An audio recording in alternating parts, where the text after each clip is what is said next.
আল্লাহ পাক রব্বুল আলামিন কয়, ও দুনিয়ার সন্তানের দল, এক নাম্বার নির্দেশ হলো আমি আল্লাহর গোলামি করো, বন্দিগি শুধু আমি আল্লাহর চলবে, সেজদা শুধু আমার কদমে চলবে, দ্বন্দ্ব শুধু আমার কাছে চাইবা, চাইলে আমার কাছে শুধু চাও, মাজারে গিয়ে চাইও না। মাজারে দেওয়া, মাজারওয়ালা দেওয়ার কোনো ক্ষমতা নাই, দেওয়ার ক্ষমতা একমাত্র কার? সন্তান দেয় কেডা? দ্বন্দ্ব দেয় কেডা? এক নাম্বার নির্দেশ আল্লাহ। এরপরে আল্লাহ কই দ্বিতীয় নির্দেশ, ওয়াবিল ওয়ালিদাইনি ইহসানা। এবার হকুল ইবাদের মধ্যে আল্লাহ পাক বাপ-মার হক আগে আনছেন।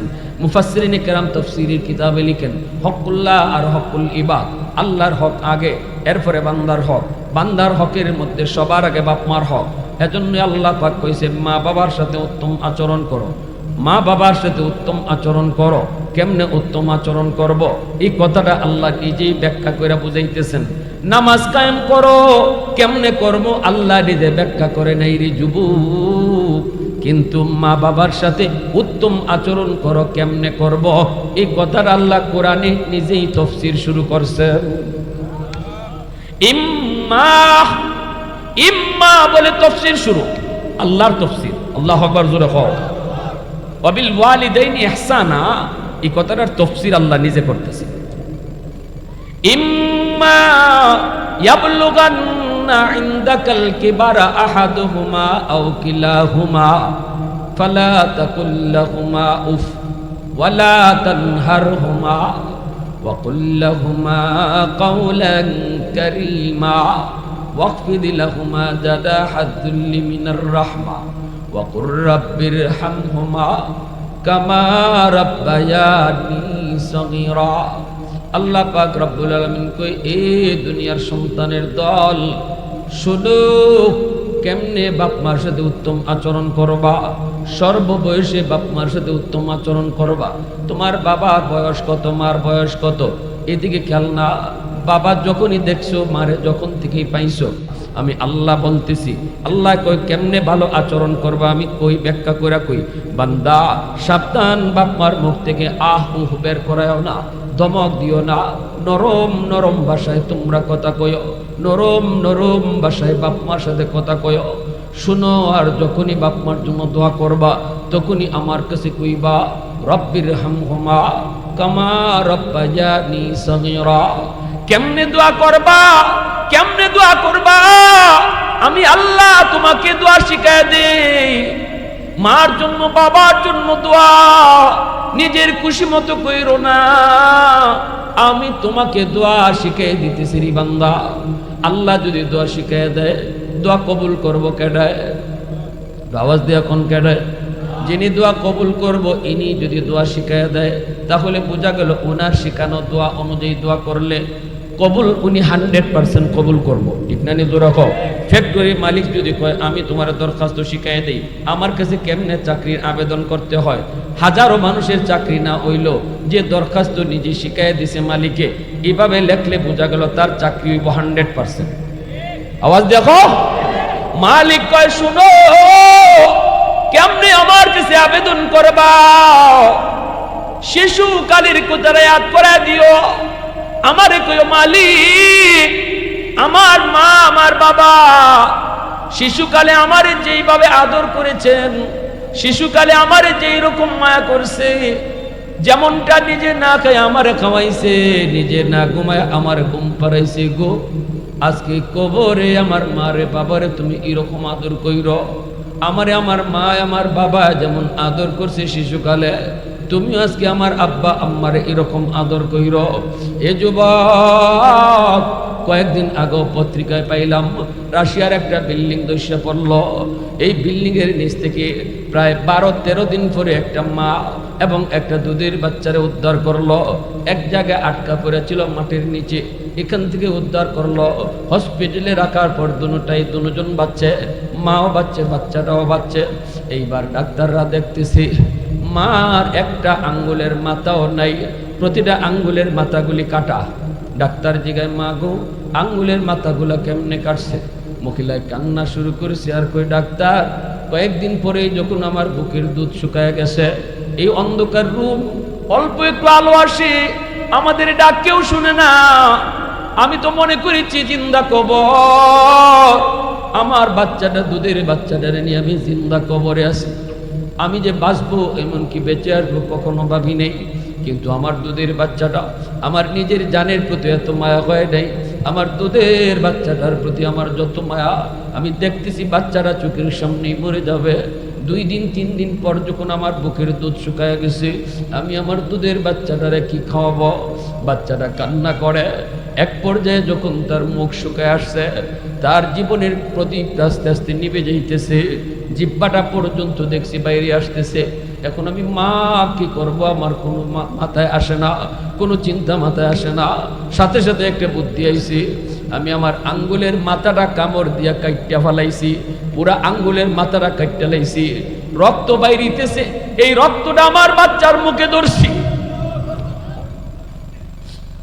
ফিনকি দিয়া রক্ত, এই রক্তটা আমার বাচ্চার মুখে খাওয়ায়া খাওয়ায়া একদিন এক একটা আঙ্গুলের মাথা কাটছি আর বাচ্চারে খাওয়াইছি, এক একদিন এক একটা আঙ্গুলের মাথা কামড় দিয়া কাটছি আর বাচ্চাটার রক্ত খাওয়াইছি। এইভাবে বাচ্চাটারে বাঁচায় রাখছে মা। আল্লাহ কই, দুনিয়ার সন্তানের দল, তোরা জানোস না শিশুকালে তোমাদের মা তোমাদের বাবা কতটা তোমারে মায়া করছে, তোমার জন্য কতটা কোরবানি কতটা স্যাক্রিফাইস করছে।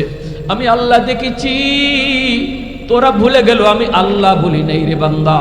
এজন্য যখনই আমার কাছে দোয়া করবা, শিশুকালের কথাটা আমার ইয়াদ করায় দিও। কামা রাব্বায়ানি সগীরা না সুম্মা দানা ফাতাদাল্লা ফাকানা কাবা কাউসাইনি আও আদনা সাল্লাল্লাহু আলাইহি ওয়া আলা আলিহি ওয়া আসহাবিহি ওয়া বারাকা ওয়া সাল্লাম وبارك وسلم تسليما كثيرا كثيرا أما بعد فأعوذ بالله من الشيطان الرجيم بسم الله الرحمن الرحيم وقضى ربك ألا تعبدوا إلا إياه وبالوالدين إحسانا إما يبلغن عندك الكبر أحدهما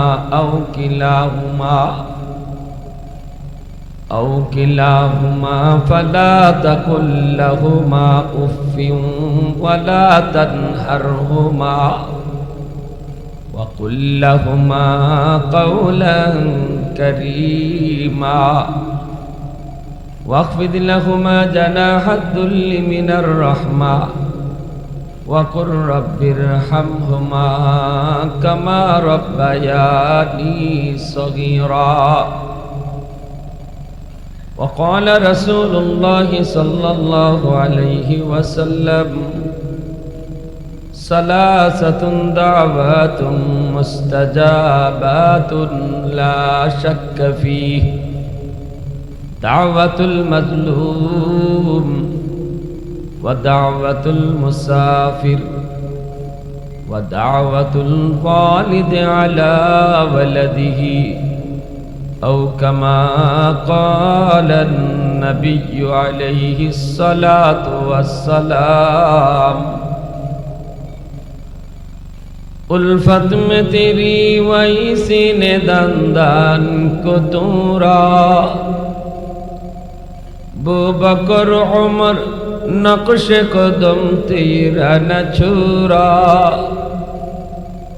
बू बकर उमर नक्श कदम तेरा न छुरा ऐ उशाक़ नबी वाक़े असरार मदीना सुल्तान का सुल्तान है सुल्तान मदीना सरकार का सरकार है सरकार मदीना गुलजार का गुलजार है गुलजार मदीना अल्लाह ने मक्का ही में ये काबा बनाया, इस काबा का काबा तेरे मरकद को बनाया, इस काबा का काबा तेरे मरकद को बनाया।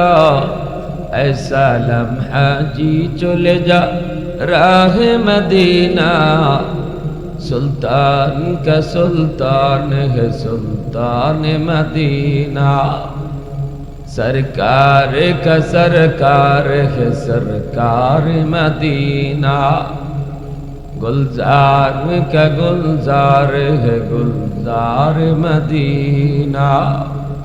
मोहब्बतेर साथे जबान खुले अल्प समय जिकिर करी, राजी आছি সবাই ইনশাআল্লাহ। লা ইলাহা ইল্লাল্লাহ, জোরে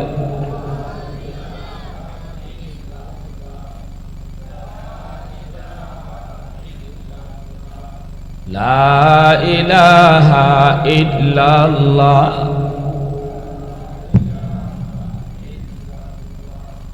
লা ইলাহা ইল্লাল্লাহ। ये जिक्र खुदा दिल में सदा रहने दिया करो, और नक्श खुदा दिल में जमा रहने दिया करो। मुर्शिद की नजर गज़ बसर से न होती है, क्या खुश नजरी खुश नजरी खुश नजरी है, क्या खुश नजरी खुश नजरी खुश नजरी है। दिल दूर की दिल जोर दिया सबका खुदा से, क्या दिल शिकानी दिल शिकानी दिल शिकानी है, क्या दिल शिकानी दिल शिकानी दिल शिकानी है। ला इलाहा इल्लल्लाह, आवाज दिया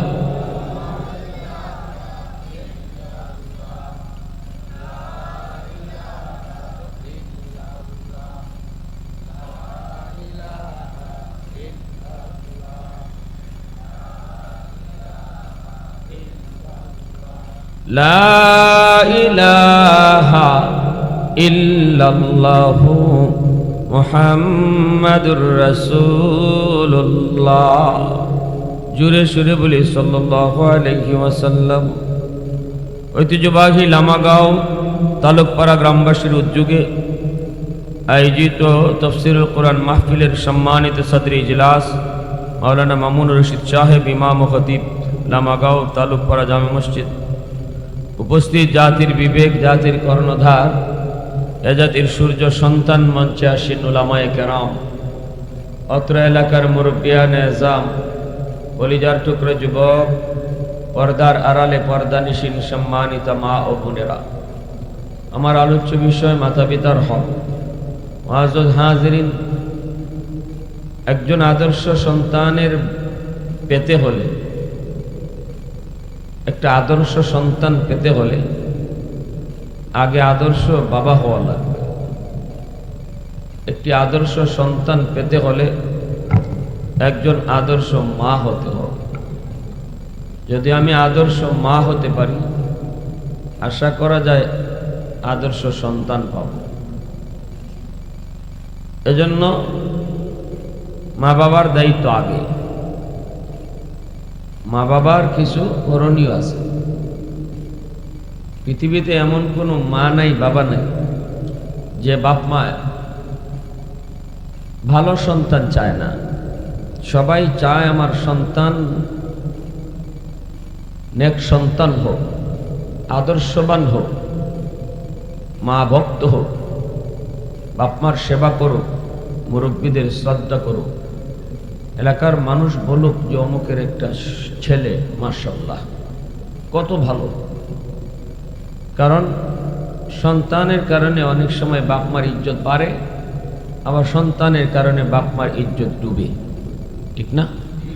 এজন্য অনেক ভালো বাপ মার সন্তান দেখছি ভুল পথে চলার কারণে, সন্তানের কারণে বাপ মার ইজ্জত নষ্ট হয়েছে।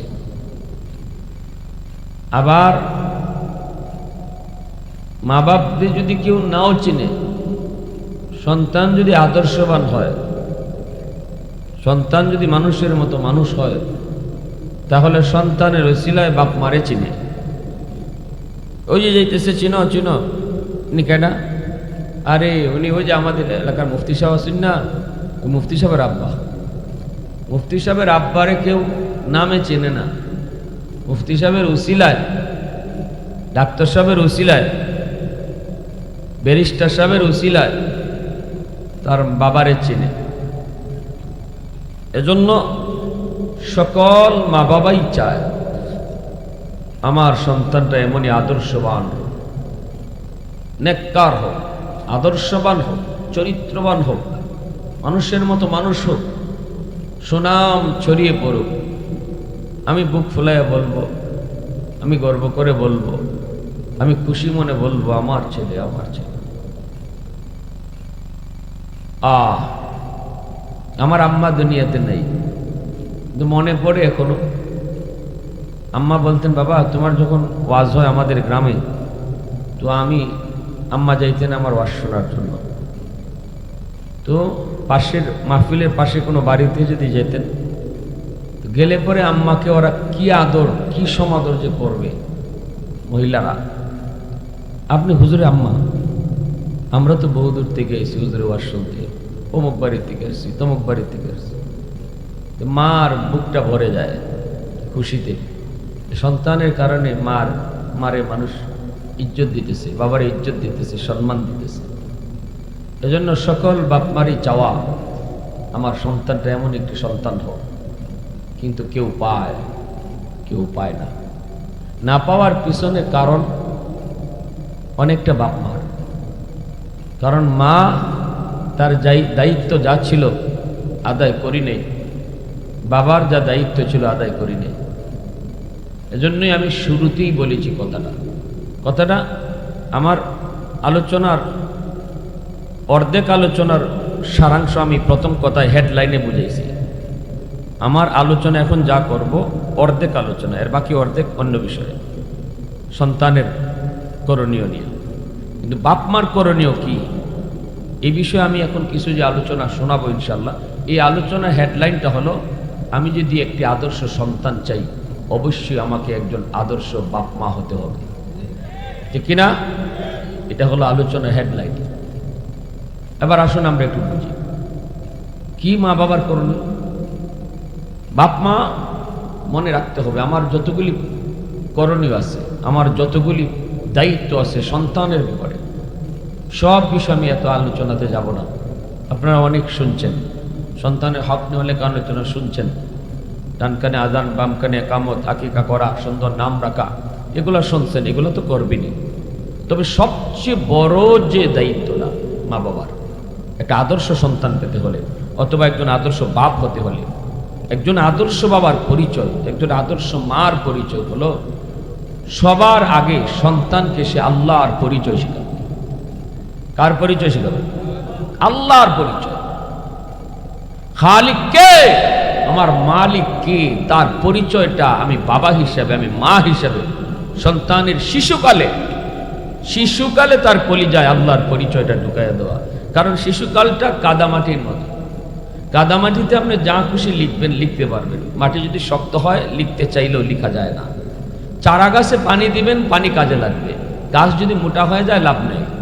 এজন্য শিশুকালটা হলো মানুষের জীবনের ফাউন্ডেশন। ফাউন্ডেশন যত মজবুত হবে, বিল্ডিং তত মজবুত হবে। মানুষের জীবনের শিশুকালটা যত আল্লাহর পরিচয়ের উপরে, আখেরাতের ফিকিরের উপরে, ইসলামী জিন্দিগি, ইসলামী চিন্তা চেতনা, মন মানসিকতা, ইসলামী চেতনা, এর ভিতরে সন্তানকে শিশুকালে যত মজবুত করে তুলবেন, বাকি জিন্দিগি তার ইসলামের উপরে তত মজবুত থাকবে। অথচ আমরা শিশুকালটা অবহেলায় নষ্ট করি সন্তানের। অত্যন্ত গুরুত্বপূর্ণ যে টাইমটা আমার সন্তানের শিশুকাল, এই সময়টা আমরা মা বাবা অনেক সময় না বুঝা অবহেলায় নষ্ট করি। অবহেলায় আমরা মনে করি বাচ্চা বুঝে না, এই বাচ্চারে কি বুঝাইতাম, বুঝে না। কিন্তু রসুল বলতেছেন দুধের বাচ্চায়ও বুঝে। আল্লাহু আকবার। এজন্য রসুল কইছে মা বাবার গোপন সম্পর্ক, যেটা বাপ মার বৈধ গোপন সম্পর্ক, রসুল দুধের বাচ্চার সামনে করতে নিষেধ করেছেন। আল্লাহ রসুল বলছে সাবধান দুধের বাচ্চার সামনে তোমরা মা বাবার গোপন সম্পর্ক, এটাও বাচ্চারা দেখাইও না। ও প্রশ্ন হতে পারে, দুধের বাচ্চা দেখলে কি হইতো, তো বুঝে না। আল্লাহ রসুল বুঝাইছেন, বুঝে বুঝে দুধের বাচ্চার দুধ খাওয়া অবস্থায় যা দেখবো, এই চিত্রটা তার মেমোরিতে সারা জীবন ভিডিও আকারে রেকর্ড করে রাখবো। কান দিয়ে দুধের বাচ্চায় যা শুনবো, এই কথাটা তার অডিও আকারে মেমোরিতে রেকর্ড হবে। এজন্য চোখ হলো বাচ্চাদের ভিডিও রেকর্ডার, আর কান হলো তার অডিও রেকর্ডার। কান দিয়ে শুনছে, অডিও রেকর্ডে রেকর্ড হচ্ছে। চোখ দিয়ে যা দেখছে, কথা বলতে পারে না, কিন্তু এটা ভিডিও আকারে রেকর্ড হচ্ছে। যেদিন বাচ্চা সাপ্লাই দিবে বড় হয়ে, রেকর্ড যা হয়েছে তাই সাপ্লাই দিবে, ঠিক কিনা?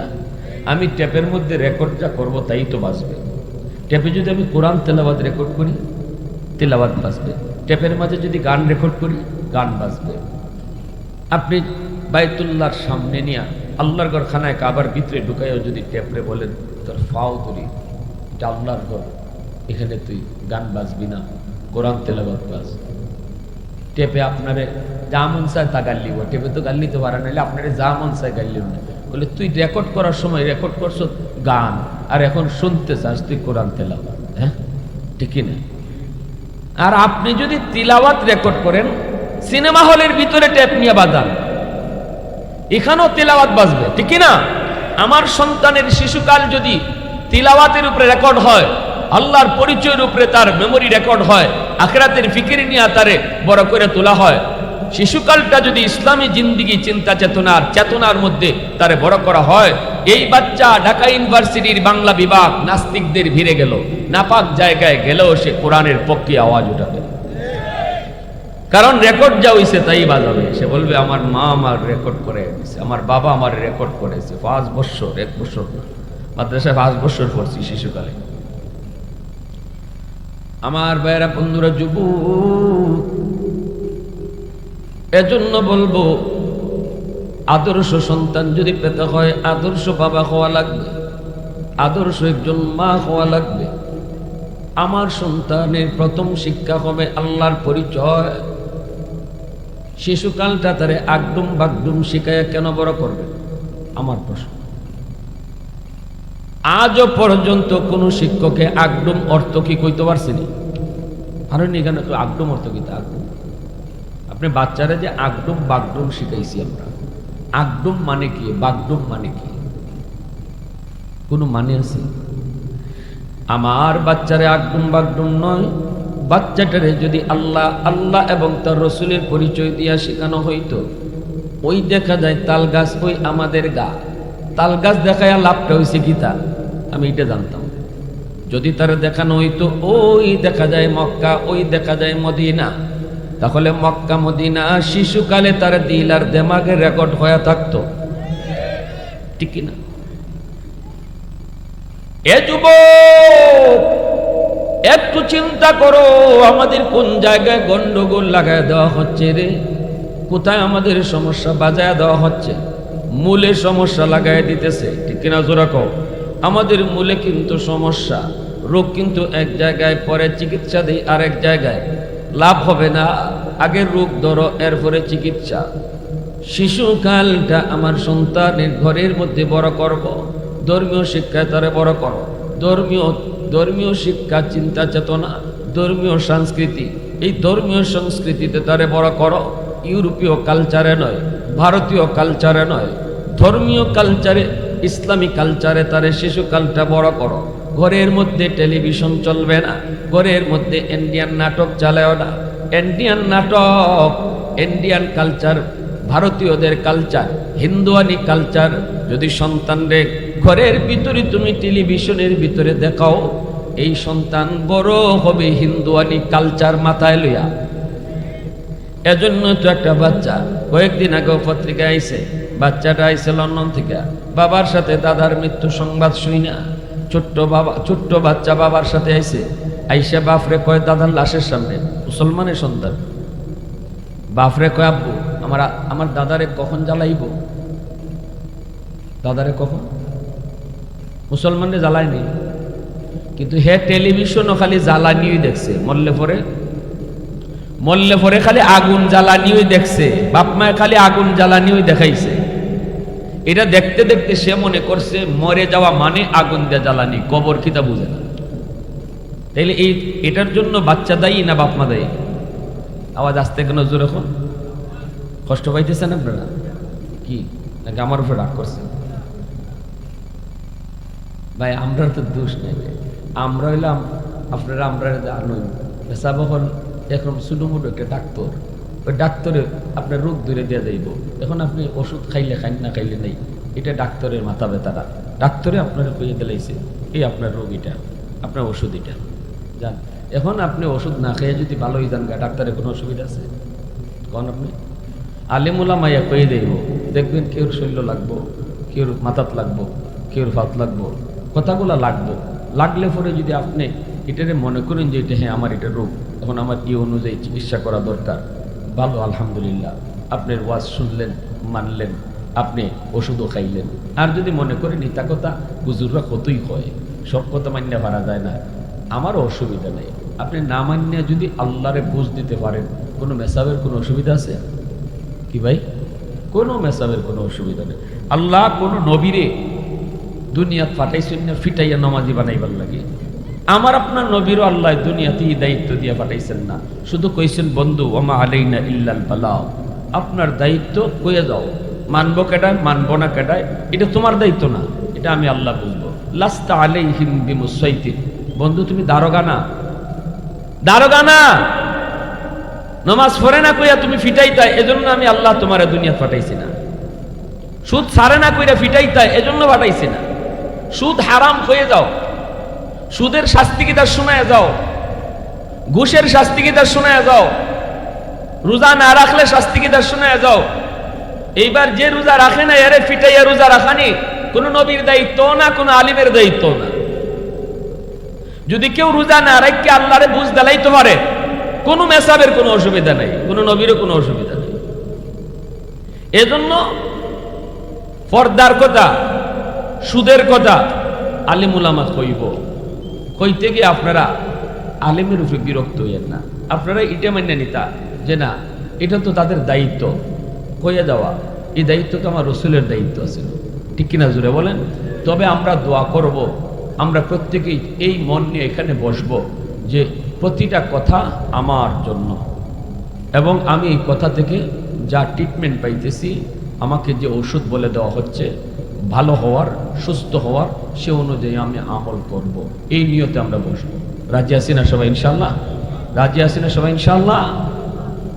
এজন্য আমার বেড়া বন্ধুরা, যুবক, ঘরের ভিতরে সন্তানকে সালাম কালাম শিখাও, ঘরের ভিতরে ডান হাতে খানা তারে শিখাও, ঘরের ভিতরে খানা খাওয়ার সময় মাথায় টুপি পরা শিখাও, ঘরের মধ্যে সন্তানকে দস্তরখানা বিছায় খানা খাইতে হয় শিখাও।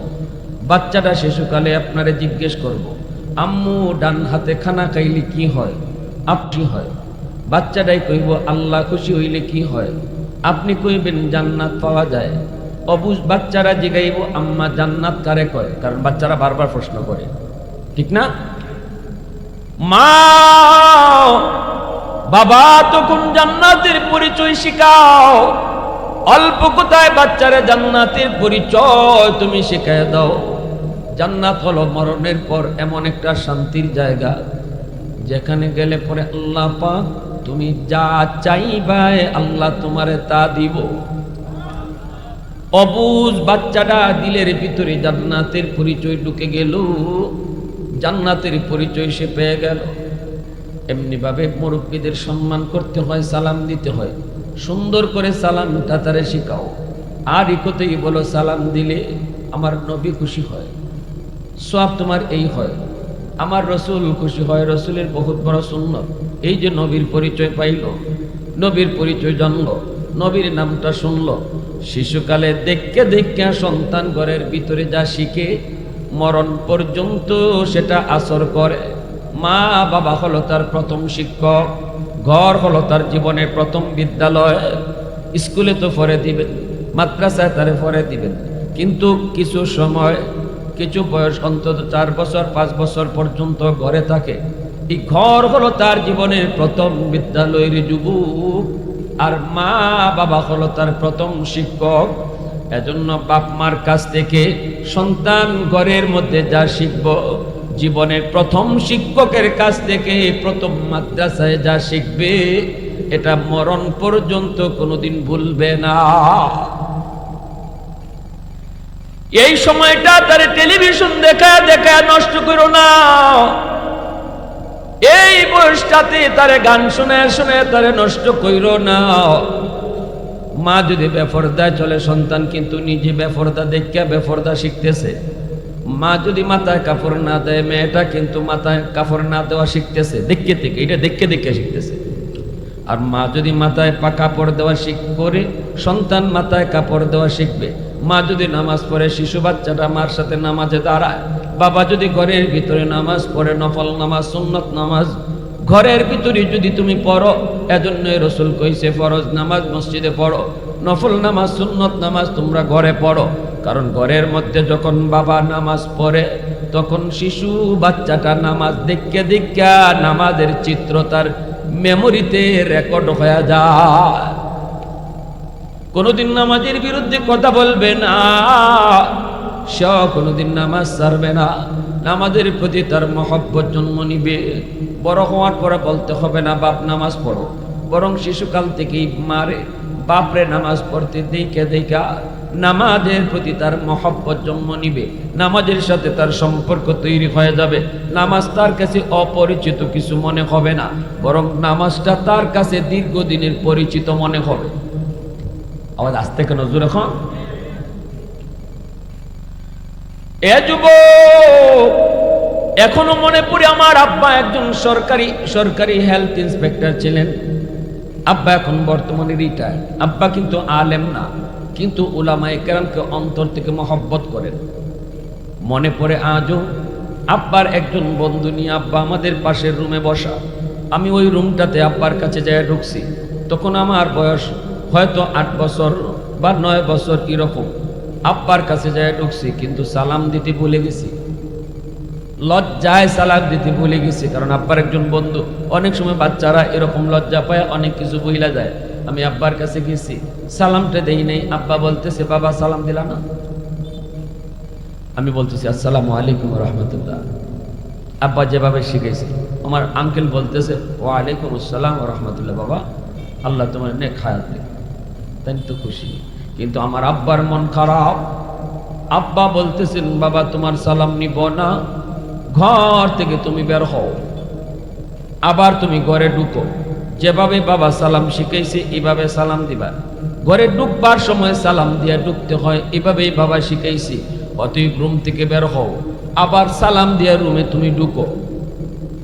আমি ছোট্ট তখন, আমার আঙ্কেল বলতেছে ভাই বাদ দেন, ছোট মানুষ ভাই বুঝছে না তো, সালাম তো দিছে, শুধরে নিছে।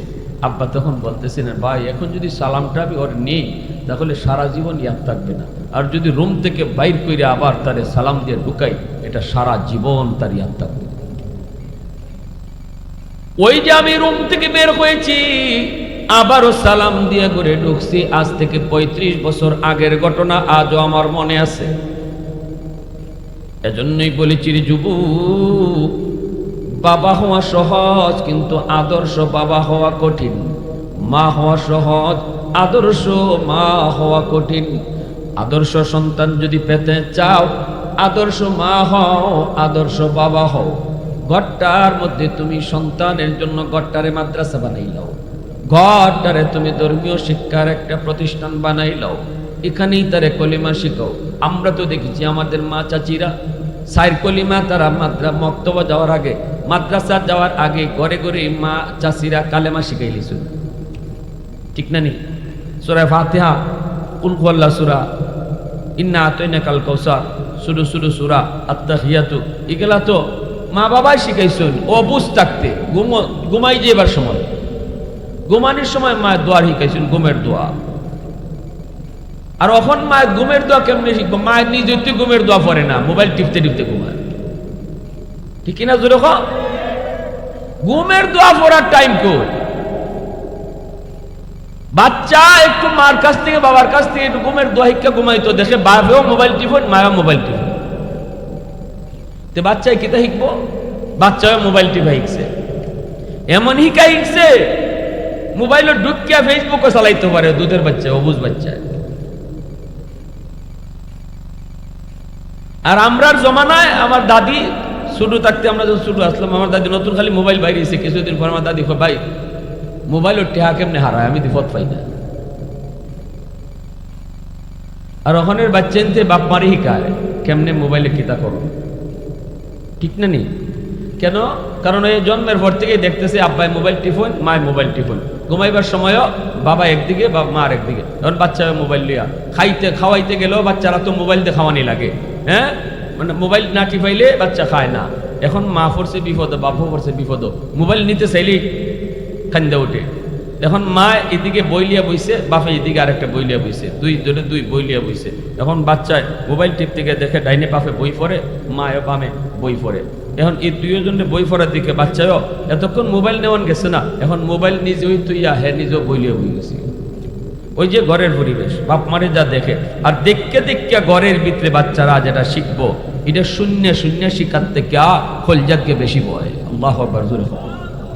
এটার আসর বেশি থাকে, আসর বেশি। এজন্যই তো পড়ালেখা যখন করাবো, স্কুলে বলবো না, আমি বলি না স্কুলে পড়ায়েন না, স্কুলে পড়ান, ডাক্তার বানাবেন, ইঞ্জিনিয়ার বানাবেন, প্রফেসর বানাবেন, বানাও।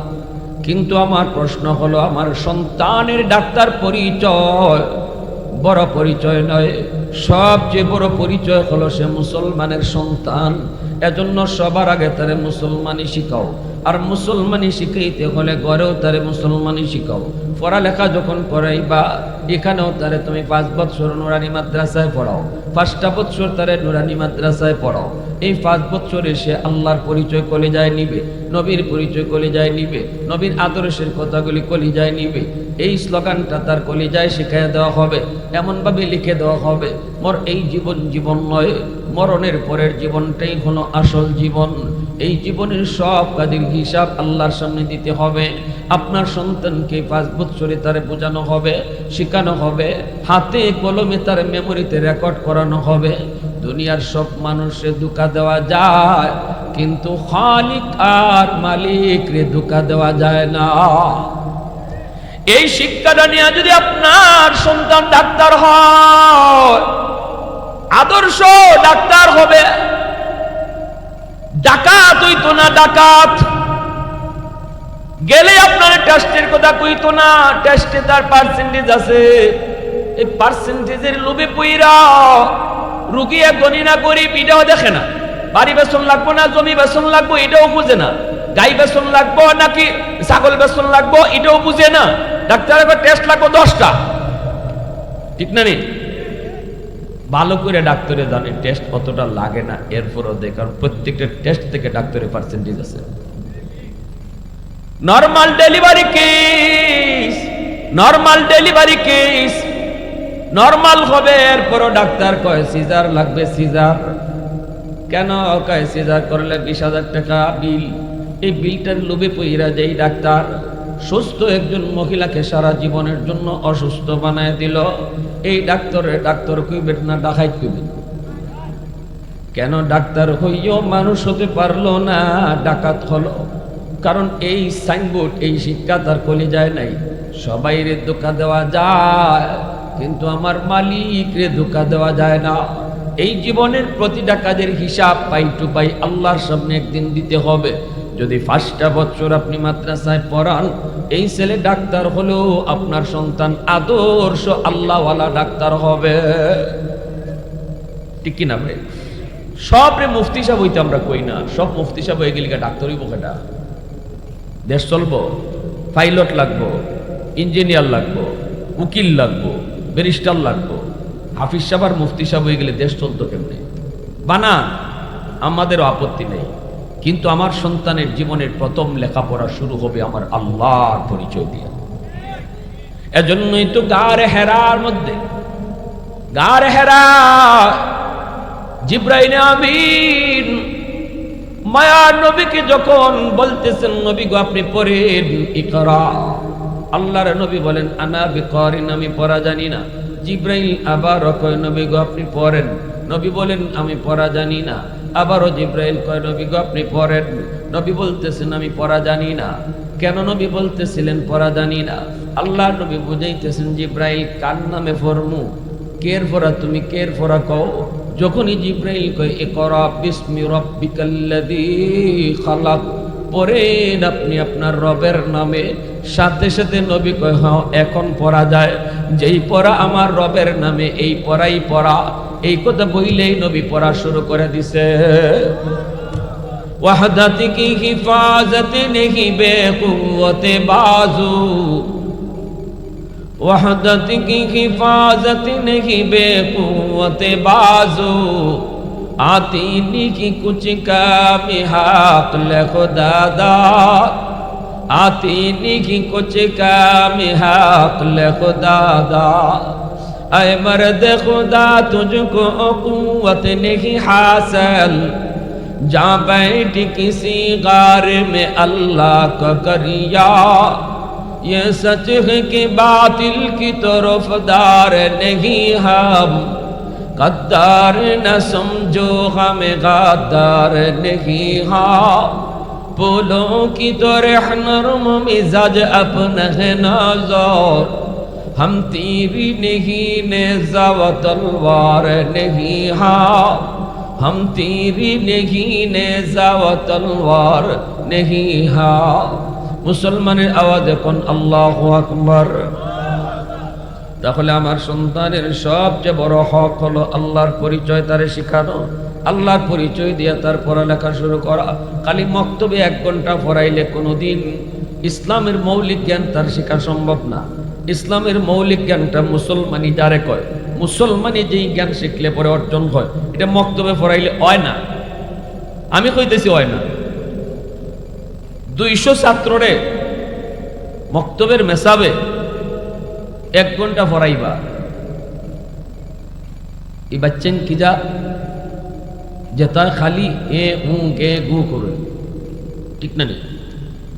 একজনে একটা ঘুষি মারে, আরেকজনে একটা সিমটি মারে। অনেক মায়ও মনে করে আমি যখন সকালে রাঁধতাম, বাপ যাইতো আলো, তাড়াতাড়ি আমি রুটি বানাইতাম, ইটাই খালি গে গে গে গে করে ফাটাইতে মক্তব উনার ফাটাইতে কর মেসাব রেখে যা জ্বালাইবার জ্বালা। এই বাচ্চা মক্তব আইয়া মারে যদ্দুর জ্বালাইতেছিল, এই জ্বালা দেয় মেসাব রে। এই 1 ঘন্টায় মেসাবে ফরা দিবা কখন, নিবা কখন, কিলা কিলিয়ার গুতাগুতি এই বিচার করতে করতেই তো 1 ঘন্টা শেষ। আর আমি মা বাবা, আমরা বাপ মা মনে করছি মাশাআল্লাহ আলহামদুলিল্লাহ আমি তো কামিয়াব, আমার বাচ্চারা তো মক্তবে পড়াইয়া কোরআন খতম করাই লিখেছি। আমার দায়িত্ব আদায় হয়ে গেছে, কসুও আদায় হয়েছে না, কসুও না। এই বাচ্চাই হাসরের মাঠে আল্লাহর আদালতে মামলা দিব বাপ মার বিরুদ্ধে।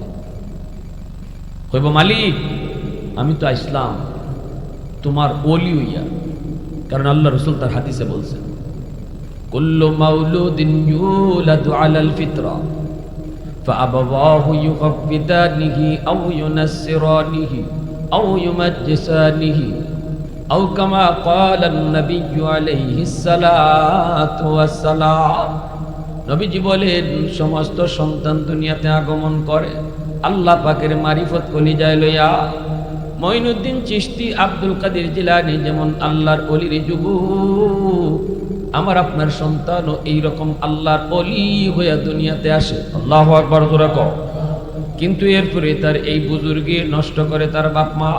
বাপ মার ভুল সিদ্ধান্তের কারণে সন্তান বেনামাজি হয়, বাপ মার ভুল সিদ্ধান্তের কারণে সন্তান এরকম বেরোজগার হয়, বাপ মার ভুল সিদ্ধান্তের কারণে সন্তান গানের দিকে যায়, বাপ মার ভুল সিদ্ধান্তের কারণে সন্তান জিনা করে, বাপ মার ভুল সিদ্ধান্তের কারণে সন্তান ঘুষ খায়, বাপ মার ভুল সিদ্ধান্তের কারণে সন্তান ইয়াবাকুরের সাথে চলে, বাপ মার ভুলের কারণে। নতুবা সন্তান আইছিল আল্লাহ ওলি হইয়া, যদি বাপ মায় ইসলামী চিন্তা চেতনায় তারে সব সময় বড় করতো আর ইসলামী চিন্তা চেতনায় তারে পড়ালেখা করাইতো, তাহলে আইছিল যেমন আল্লাহর ওলি হইয়া, কবরেও যাইতো আল্লাহর ওলি হইয়া। দুনিয়াত আইছে তো আমার সন্তান আল্লাহর ওলি হইয়া। এই মা বাবার ভুলের কারণে যখন সে ভিন্ন পথে যায়, ওই পথ ভুলে যায়, আল্লাহর মারিফতের পথ ভুলে যায়, তখন ওই বাচ্চাটা জাহান্নামে যাওয়ার আগে আল্লাহরে খুব, আল্লাহ আমার মারে ডাকো, আমার বাপরে ডাকো। আল্লাহ কোরআনে এই কথা বলছে রব্বানা আতিহিম দিফাইনি মিনাল আযাব ওয়ালআনহুম লানান কাবীরা। কইব আল্লাহ, আমাকে তুমি যেই পরিমাণ শাস্তি আজকে জাহান্নামে দিবা, আমার বাপ মারে তুমি ডাবল শাস্তি দাও, ডাবল। বাপ মারে তুমি ডাবল শাস্তি দাও, ডাবল। কারণ মা বাবার ভুলের কারণে আজকে আমি জাহান্নামী হয়েছি। এজন্য বলি যুবক, এই ভুলগুলা করা যাবে না। মনে রাখতে হবে সন্তান আমার কাছে আল্লাহর পক্ষ থেকে আমানত। যেভাবে খুশি ইবায় সন্তানটি বড় করা যাবে না, লালন পালন করা যাবে না, যা খুশি তা খাওয়ানো যাবে না। এমন খানা খাওয়াইতে হইব যেটা হালাল, যেই খানার উপরে আল্লাহ খুশি। কারণ এই সন্তানের মালিক কেডা? আওয়াজ আসতে গেল লাগে জোরে হন। আমার সন্তানের মালিক আমি না, আল্লাহ। সন্তান আমার কাছে আমানত। সন্তান আমার কাছে কি দা? আমানত। আর আমানতের বস্তু ব্যবহার করার তরিকা হইল নিজের মর্জি চলে না, মালিকের মর্জি মতো ব্যয় করতে হয়, তাহলে আমানতদারি রক্ষা হবে। 1 লক্ষ টাকায় ফ্যাক্টরির মালিক ম্যানেজারের কাছে আমানত রাখছে, ম্যানেজার 1 টাকানি খরচ করতে পারবো নিজের ইচ্ছায়। ফ্যাক্টরির মালিক যেভাবে কয় এভাবে খরচ করতে হইব, তাইলে আমানতদারি রক্ষা হইব। 1 টাকা যদি ম্যানেজারে নিজের ইচ্ছায় কাউরে দেয়, আমানতে খেয়ানত হইব, ঠিক কিনা? তাহলে সন্তান বাপ মার কাছে আল্লাহর পক্ষ থেকে রাখা আমানত। এজন্য আমার সন্তানরে আমি কি খাওয়াইমু এটাও আল্লাহরে জিগানি লাগবো। আল্লাহ কিতা খাওয়াইতাম? খাও, জিনিস তো তোমার, রাখছো আমার কাছে, খাওয়াইতাম কিতা? আল্লাহ যেটা কইবে এটা খাওয়ানি লাগবো। আল্লাহ কিতা কন এটা জানেন। আল্লাহ কোন হালাল খানা খাওয়াইস, সাবধান হারাম খাওয়াইস না, ঠিক কিনা? জোরে খাও। আল্লাহ সাবধান বাচ্চারা হারাম খাওয়াইস না, হারাম খাওয়াইয়া রক্ত, হারাম রক্ত বানাইস না। এই বাচ্চায় কিন্তু তোরে বাদ দিত না। হারাম রক্ত খাওয়াইয়া বড় করবে, তুই বাপরে বাদ দিত না, তুমি মারে খাওয়াইতো না, বেয়াদবি করবো। আর হালাল খানা খাওয়াইয়া রক্ত বানাও, সন্তান আদর্শ সন্তান হইব। সুদের টাকা ঘরে ঢুকাইছো আর মনে মনে আশা রাখছো সন্তান আমার আব্দুল কাদের জিলানী হইত। সুদের টাকা ঘরে ঢুকাইয়া নিয়ত করে বই নিছ সন্তান আমার মঈনুদ্দিন চিশতি হইত। সুদের টাকা দিয়া সন্তানরে বড় কইরা মনে করতেছো সন্তান আমার শাহজালাল মুজরুদ ইয়ামনি হইত। ওই বনে জীবনে জোরে কয়, হ্যাঁ? চিটারি বাটফারি কইরা টেকা আনবাই গড়, আর ই টেকা দিয়া চাউল কিনবা, ডাউল কিনবা, আর ই খানা খাইয়া সন্তান বড় হইব। ই আশা শিকদার হইব, আশা শিকদার। এজন্য নবীর দরজা বন্ধ, অলির দরজা বন্ধ না। আল্লাহ অলির দরজা খোলা রাখছে। অলিদের বাপ মা যেভাবে সন্তান বড় করছে, তুমি যদি আজও এইভাবে বড় করো, তাহলে মঈনুদ্দিন চিশতি আসার দরজা বন্ধ না। আজও মঈনুদ্দিন চিশতির জন্ম হবে। শাহজালাল মুজরুদ ইয়ামনি চলে গেছে, আর আসবে না, বিষয়টা এমন না। মুজরুদ ইয়ামনির মা বাবা যেভাবে আল্লাহরে জিগাইয়ে জিগাইয়ে সন্তান বড় করছে, লালন পালন করছে, সন্তানকে লেখাপড়া করাইছে, এভাবে তুমি আমিও যদি করি, আজও শাহজালাল মুজরুদ ইয়ামনির জন্ম হবে, ঠিক কিনা? জোরে খাও। শেষ এই সাবজেক্ট আমার। এখন আসেন দ্বিতীয় সাবজেক্ট। তাহলে আমরা কি বুঝলাম প্রথম পর্ব আলোচনায়? যে আমার আদর্শ সন্তান যদি আমি পেতে চাই, আমাকে আগে আদর্শ বাপ হওয়া লাগবে, আদর্শ মা হওয়া লাগবে, ঠিক না? ঘরের মধ্যেই আমার সন্তানটারে আল্লাহর পরিচয় শিখাইয়া, দোয়াদুরু শিখাইয়া, কোরআন শিখাইয়া, আখিরাতের বুঝ দিয়া, যা যা শিখাইবার মা বাবার পক্ষ থেকে এইগুলা শিখাও। আর গুনার দৃশ্য বাচ্চারে দেখাইও না। বেফরদায় মা চলল না, সন্তান বেফরদা শিখবো। ফর্দার থাকো, সন্তান ফর্দা শিখবো। ঘরের ভিতরে বেনামাজি চালু করো না, ঘরের ভিতরে নমাজ চালু করো, সন্তান নমাজি হইব। এই নমাজের সাথে তার পরিচয় হয়ে যাব শিশুকাল থেকে। মা যদি পরপুরুষের সামনে না যায়, এই শিশু মেয়েটা, এই মেয়েটাও ফর্দা শিখে লইব। ফর্দা বুঝে না, এটা বুঝবো যে আমার আম্মায় পরপুরুষের সামনে যাই না, এই মেয়েটাও পরপুরুষের সামনে যাইতো না। মা যদি ঘর থেকে বাড়িলে বুরকা ফুরে বাইরেন, ডিলা ডালা বুরকা, এই মেয়েটাও উপযুক্ত হইবার আগেই কইব আম্মা আমার বুরকা বানাই দাও, ঠিক কিনা? বাবা এই কথা কম লাগবে না। এ মা তুই স্কুলে যাওয়ার বয়স, এখন তোমার বুরকার বয়স হয়েছে, মা তুমি বুরকা ঢুকো, এটা বাপে কম লাগতো না, কইয়া বুরকা থারানি লাগতো না। মা যদি বুরকা ফুরা চলুন, বাচ্চায় কইব আমারে বুরকা কিনে দাও, তখন বুরকার সাথে তার মহব্বত জন্মিব। আর কইয়া যেটা মানানি হইব, এটা যে কোনো সময় সাইডেও দিতে পারে, আর নিজের ইচ্ছায় যেটা লইব এটা ছাড়তো না।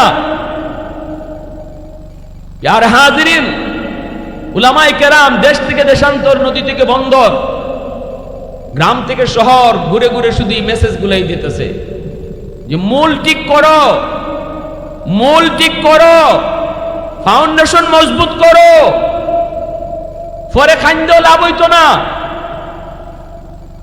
একদিন আমার সামনে একজন আমার মুসল্লি, বড় সামনের কাতারে মুসল্লি, ছোট্ট মেয়ে, আমি তার বাসাত গেছি, মেয়েটার আমার সামনে আইছে, মেয়ের ডাক দিছে, আইছে হাফ প্যান্ট পরা, সেন্টু গেঞ্জি পরা, ছোট মেয়ে। আমি বুঝলাম বুঝে না, বাচ্চা তারে জিগাইলাম মেয়েটার এই পোশাক কেন পরাইছে? কৌজুর বুঝে না। আমি কইলাম আপনি বেশি বুঝুন না রসুলে বেশি বুঝুন? রসুলে বেশি বুঝুন। আমি আমার রসুলে কইছেন বাচ্চা বুঝে, আর আমি আপনি কইতেছি বাচ্চারা বুঝে না। এখন কোনটা ঠিক? আমারটা ঠিক না রসুলেরটা ঠিক? মাতুন দেখা লাগে আপনারা, রসুলেরটা ঠিক, ঠিক না? এই শিশু বাচ্চাটারে যে ইউরোপীয় কালচার আর ভারতীয় পোশাক পরাইয়া, আমেরিকানি লন্ডনী পোশাক, অর্ধনগ্ন পোশাক পরাইয়া যে বাচ্চাটারে বড় করতেছেন, এই বিজাতীয় পোশাকের খারাপ আসর, বদ আসর শিশু বাচ্চারার দিল দেমাগে শিশুকালে পড়তেছে। শিশুকালে ফাউন্ডেশন দুর্বল করতেছেন আপনি বাবা, এই বাচ্চাটার ফাউন্ডেশন নষ্ট করতেছেন আপনি মা। তার এই শিশুকালে পরানো দরকার ছিল লম্বা হাতার জামা, তারে পরানোর দরকার ছিল পায়জামা। তাহলে এই মেয়েটা হাত ঘুরে রাখতে হয়, পুরা পাও ঢেকে রাখতে হয়, এই জিনিসটা শিশুকালেই তার দিলে বসতো আর ফাউন্ডেশন মজবুত হইতো, ঠিক কিনা? জোরে খান, ফাউন্ডেশন মজবুত হইতো। অনেক সময় দুধের বাচ্চারা লিয়া মা টেলিভিশন দেখে, নাটক দেখতেছে, গান দেখতেছে, নিজে তো দেখতেছেই নাইস, বাচ্চাটারও নাইস দেখাইতেছে। জিগাইলে উত্তর কি তা বুঝে না। এই বুঝে না বুঝে না কইয়া বাচ্চাদের জীবন ধ্বংস করতেছে বাপ মা। মনে রাখবেন, বুঝে না বুঝে না বলবেন না, রসুল কয় বুঝে। এজন্য আমার বাচ্চা যে নাইসটা দেখতেছে, এই নাইসটা দেখে এই নাইসের দৃশ্য তার মেমোরিতে রেকর্ড হইতেছে। সাপ্লাই যেদিন দিব এই দিন নাইসের কথাই সাপ্লাই দিব। এজন্যই দেখেন শিশু বাচ্চারা যখন কথা কয় তখন কয় আব্বা আম্মা। এই আব্বা আম্মা ডাকটা তারে কেহি কইল, কই এতদিন কানে কানে আম্মা আব্বা ডাক তারে শোনানি হইছে, ওই ডাকটা সে মেমোরিতে রেকর্ড করে রাখছে। এজন্য এখন সাপ্লাই যেদিন দিতেছে, মুখ থেকে প্রথম ভাষা ফুটছে, তখন ওই শূন্য শূন্য যেটা রেকর্ড করছিল এটাই এখন সাপ্লাই দিতেছে, ঠিক না? নি এটাই সাপ্লাই দিতেছে। এজন্য আমার বাইরা বন্ধুরা বলবো, প্রথম দায়িত্ব হলো বাপ মার। এই দায়িত্বে যেই সকল বাপ মা অবহেলা করবেন আর সন্তানের ভবিষ্যৎ অন্ধকার হবে, সন্তান জাহান্নামের পথে চলবে। শিশুকালে আমার ভুলের কারণে, লেখাপড়ায় ভুল করানোর কারণে যদি সন্তান জাহান্নামী হয়, হাসরের ময়দানে এই সন্তান বাপ মারে আসামি বানাবে, সন্তান আল্লাহর দরবারে মামলা দিবে, বাদী হবে সন্তান, আসামি হবে বাপ মা। সেদিন সন্তানের মামলায় বহু বাপ মা আল্লাহর আদালতে আসামি হবে, দুনিয়ার বহু মা বহু বাবা আল্লাহর আদালতে আসামি হবে। এজন্য যুবক, আমি আপনাদেরকে আমার প্রথম পর্ব আলোচনার শেষ কথাটাই এটা বলবো, ডাক্তার বানাবেন বানান, হাফেজ বানাবেন না, আমরা অসুবিধা নেই। কিন্তু যেই বাবায় হাফেজ বানাইতো, আলেম বানাইবার নিয়ত করছে, তারে আমরা সুস্বাগতম জানাই, নুরুন আলা নূর বলি। দুনিয়াতে এমন উত্তম বাবা আর নাই, এমন উত্তম মা আর দুনিয়াতে নেই, যেই বাবার সন্তান হাফেজ, যেই মার একজন সন্তান আলেম। কারণ কিয়ামতের ময়দানে আল্লাহ পাক নবীর বাপ মারেও আল্লাহ পাক নিজের হাতে পাগড়ি পরাবে না, কিন্তু হাফেজের মা আলেমের বাপ মারে আল্লাহ পাক নিজের হাতে পাগড়ি পরাইব। মান কারা আল কুরআন ওয়া আমিলা বিমা ফিহি উলবিসা ওয়ালিদাহু তাজান ইয়াউমাল কিয়ামা দাউহু আহসানু মিন দাউইশ শামস। যেই মুকুটের পাওয়ার সূর্যের পাওয়ারের চেয়ে বেশি হইব। হাদিস শরীফে নবী কথা কয় নাই, নবীর বাপমারে আল্লাহ মুকুট পরাইব, এমন হাদিস আমরা পাই না। হাদিস পেয়েছি একজন হাফেজ আলেমের বাপমারে আল্লাহ পাগড়ি পরাইব। সুবহানাল্লাহ জোরে কোন। এরপরেও যদি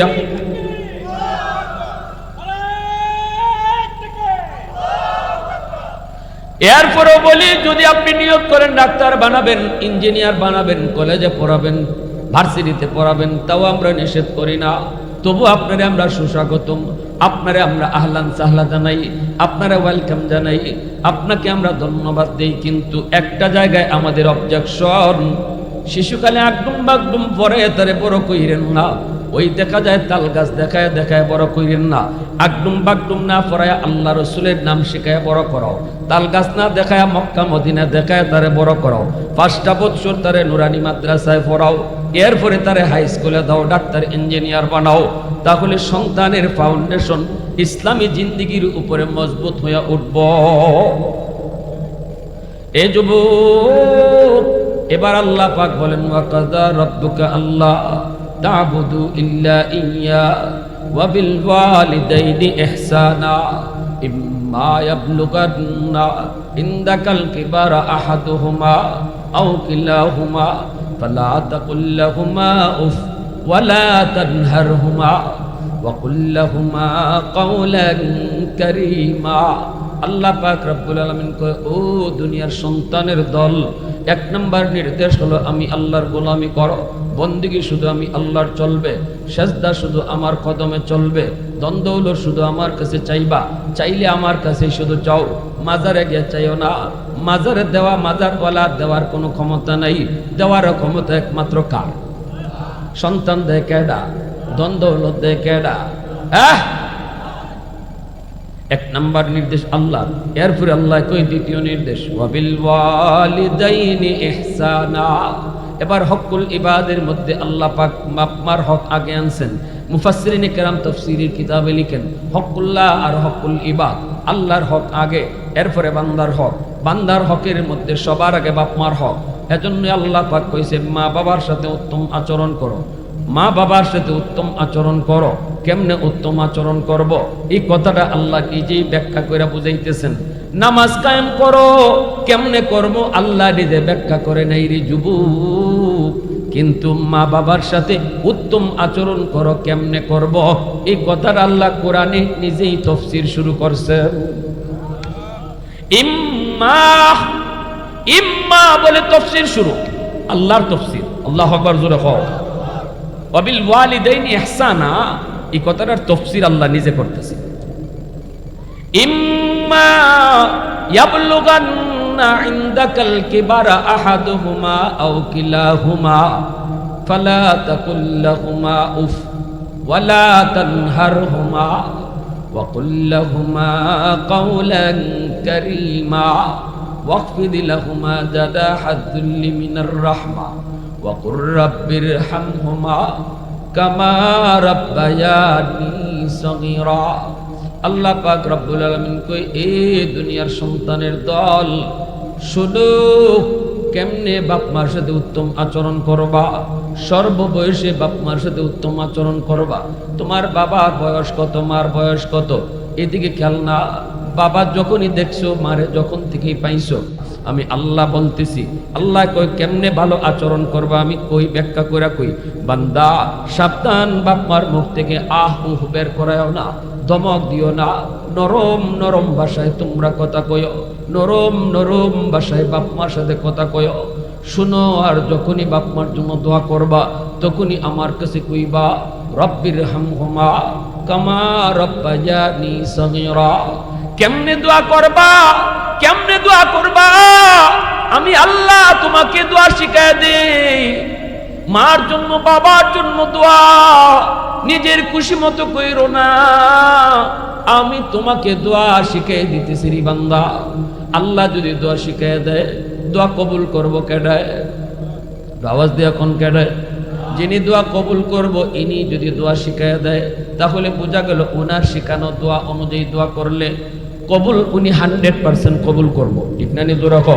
ফ্যাক্টরি মালিক যদি কয় আমি তোমার দরখাস্ত শিখাই দেই, আমার কাছে কেমনে চাকরির আবেদন করতে হয়, হাজারো মানুষের চাকরি না হইল, যে দরখাস্ত নিজে শিখাই দিছে মালিকে, এইভাবে লেখলে বোঝা গেল তার চাকরি হইব 100%। আওয়াজ দেখো। মালিক কয় শুনো, কেমনে আমার কাছে আবেদন করবা? শিশু কালের কোথায় ইয়াদ করে দিও।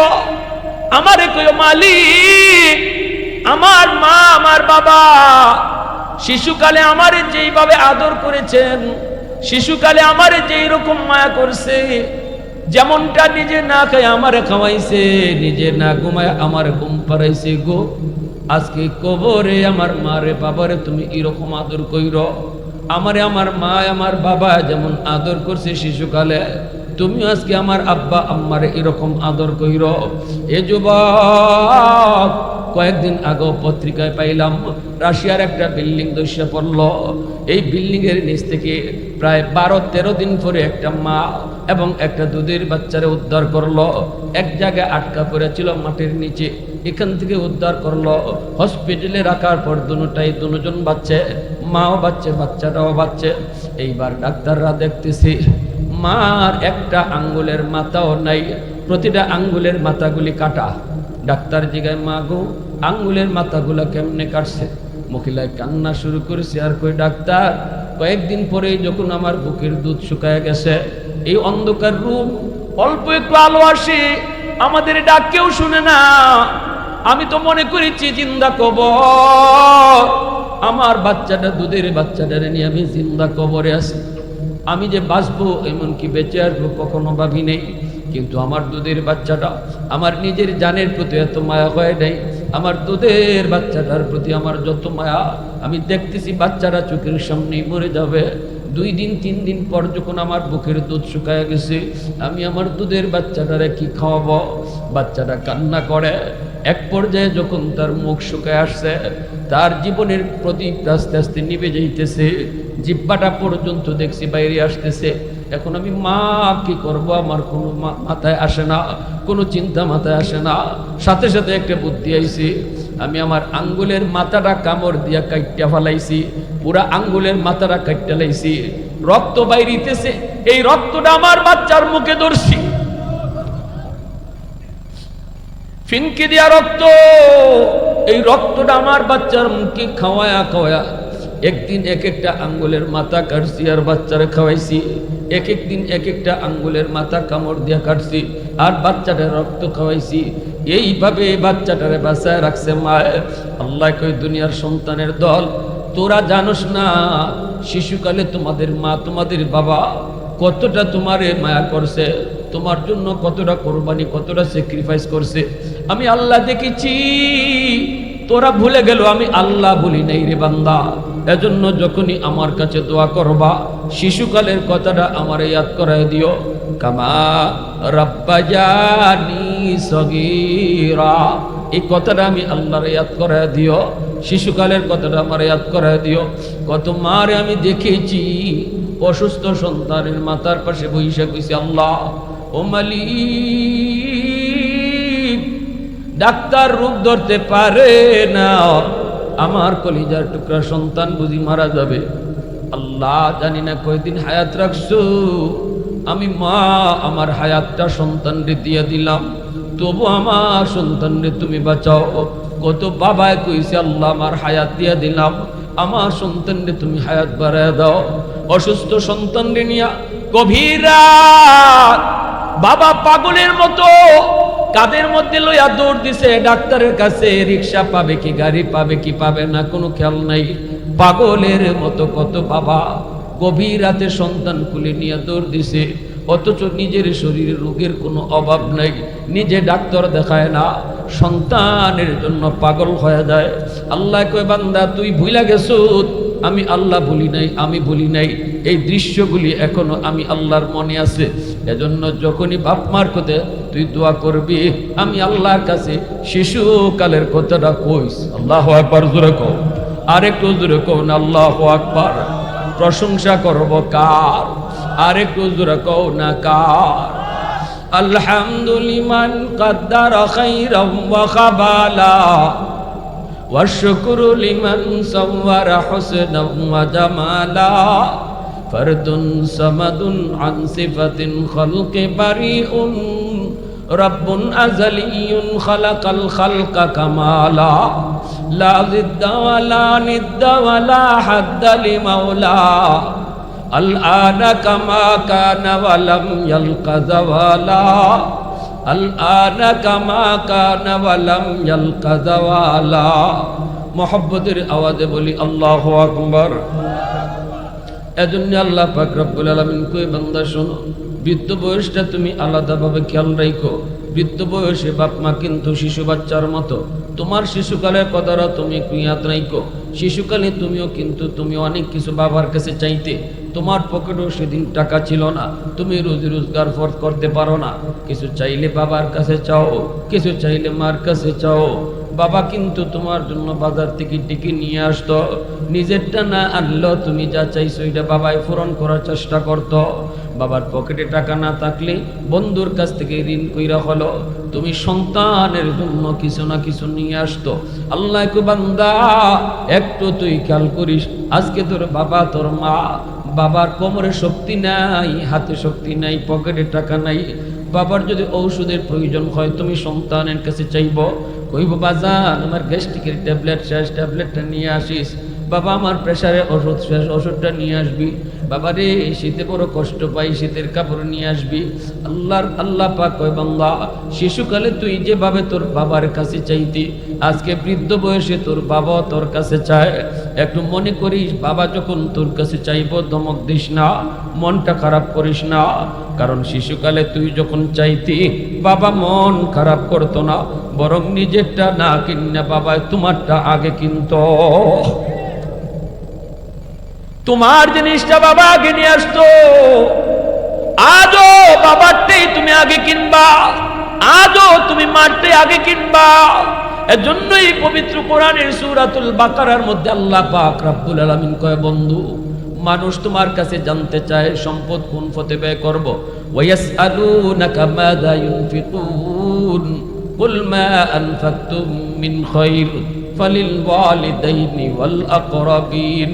আল্লাহ পাক কয়, বন্ধু মানুষ তোমার কাছে জানতে চায় কোন কোন জায়গার মধ্যে টাকা পয়সা ব্যয় করব। আমি আল্লাহ জবাব দিতেছি, তুমি দিও না। জবাব আমি দিতেছি, তুমি দিও না। বন্ধু জানিয়ে দাও, সবার আগে তার টাকা তার পয়সা তার মার জন্য বাবার জন্য খরচ করতে হবে। কারণ তার বাপ মা কিন্তু তারটাই আগে পূরণ করছে শিশুকালে। নিজের একটা লাগলো, ঈদের দিনে মা নিজের কাপড় আগে কিনছে না, ঈদের দিনে বাবা নিজেরটা আগে কিনছে না, সন্তানের ঈদের কাপড় আগে কিনছে। আওয়াজ দেখো, কত বাবা পুরান কাপড় ফিরে স্কুলে ঈদের নামাজও গেছে, কিন্তু সন্তানদের নতুন কাপড় ফরাইয়া লইয়া গেছে। আল্লাহ কয়, আজ আমিও বলতেছি, তোমার যেদিন টাকা খরচ করার সুযোগ আসবে, টাকা কামাই করার সুযোগ আসবে, এই টাকা পকেটে ঢুকছে, বেতনের টাকা, ব্যবসার টাকা, বিদেশের টাকা, তোমার রুজির টাকা, যে কোনোভাবে যখন হালাল পথে তোমার ব্যবসা টাকা পকেটে ঢুকবো, খরচ করবে কোন জায়গা? সবার আগে আল্লাহ কয়, এটা আল্লাহর সিদ্ধান্ত। রসুল জানায় দাও, সবার আগেই সে খেয়াল করব তার মার কি লাগবে, বাবার কি লাগবে। আল্লাহু আকবার। সিদ্ধান্ত কার? আরো জোরে বলেন, কার সিদ্ধান্ত? কার? আল্লাহর সিদ্ধান্ত। আমরা আল্লাহর সিদ্ধান্ত মানতে কারা কারা রাজি আছে একটু হাতে আল্লাহর দেখায়। আল্লাহ কবুল করো, সবাই বলেন আমিন। আরো জোরে।